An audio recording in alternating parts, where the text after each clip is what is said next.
तो मैं आप सबसे ये बताना चाहती थी कि हमारे लखनऊ में खाकसारी कहते हैं कि अपने को धूल के कण के समान पेश करना। इन्होंने जो बेहतरीन चीजें बनाई, गजब की चीजें, मैं उसमें से कुछ की तरफ आपका ध्यान आकर्षित करना चाहती हूँ। जब ये चलन बता रहे थे तो इन्होंने कहा था आई ग्रो ग्रेजुअली, ये 1, ये 2, ये 3, पर 1 और 2 के बीच में 1.5 भी था।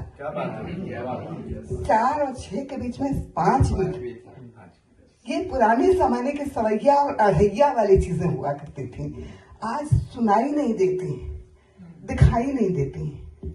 वो नायाब चीजें इन्होंने आज पेश की। Thank you. गुरु की कृपा है, गुरु के आशीर्वाद है। धीक धीना तर्क धीना, उसमें तर्क धीना के कितने अंदाज दिखाए, और फिर धीक धीना।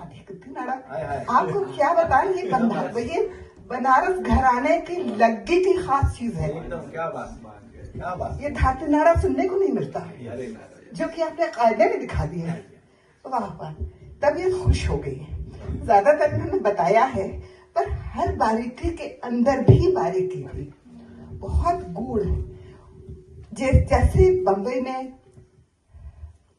पंडित हरिप्रसाद चौरसिया के रहते हुए अगर कोई अपनी शैली कायम करके रखे तो बहुत बड़ी बात है। वो काम इन्होंने किया है। जाकिर हुसैन, क्या कहना उनके, बाउस्ताद थे, लेकिन इनकी अस्मिता कहीं भी प्रदूषित नहीं हुई। नो पोल्यूशन, जो इन्होंने बताया बजाया है, बनारस घराने की खास चीज है। मैं गाजीपुर की रहने वाली हूँ और बनारस की बारीकियों से वाकिफ हूँ, इसलिए मैंने बहुत सराहा है आपको, आपकी हर बात के लिए, और मैं हृदय से बधाई देती हूँ। आपको पता है, मैं इनको बहुत तीसमार खा समझती थी, तो हमने जब मंजिरी जी के साथ इनको तबले पे देखा तो हमने कहा कि ये मंजिरी जी के साथ कैसे हैं यहाँ इंदौर में। तब पता चला ये उनके सुपुत्र हैं।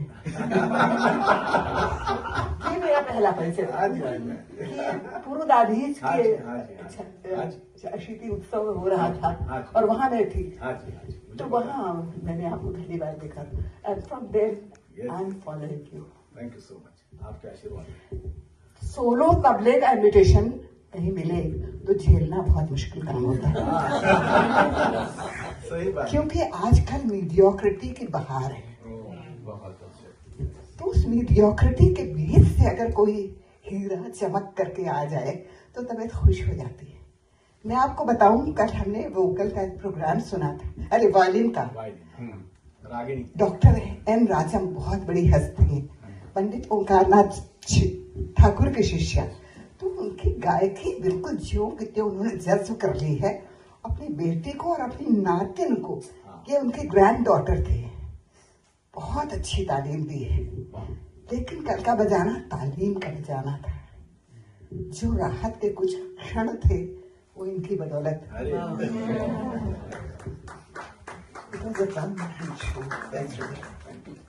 बहुत सुंदर। सुकेत जी, मैं आपकी आभारी हूँ कि इनका कहना आपने मान के मुझको बुला लिया। मेरा बड़ा नुकसान हो जाता, मैं तो जानती नहीं थी सुकेत तुषार को, तो इन्होंने परिचय कराया।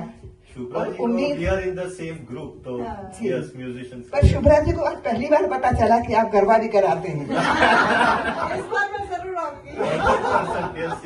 मैं इस बेटी का भी परिचय देना चाहती हूँ कि ये बिरजू महाराज की परंपरा ने कथक सीखी है, और पैलेस ऑफ फाइन आर्ट्स में बहुत उसके प्रोग्राम हुए हैं। ये सैन फ्रांसिस्को में रहती थी, ये हम लोग के लिए अपने छोटे भाई बहन के पास आ गई है इधर ईस्ट कोस्ट में।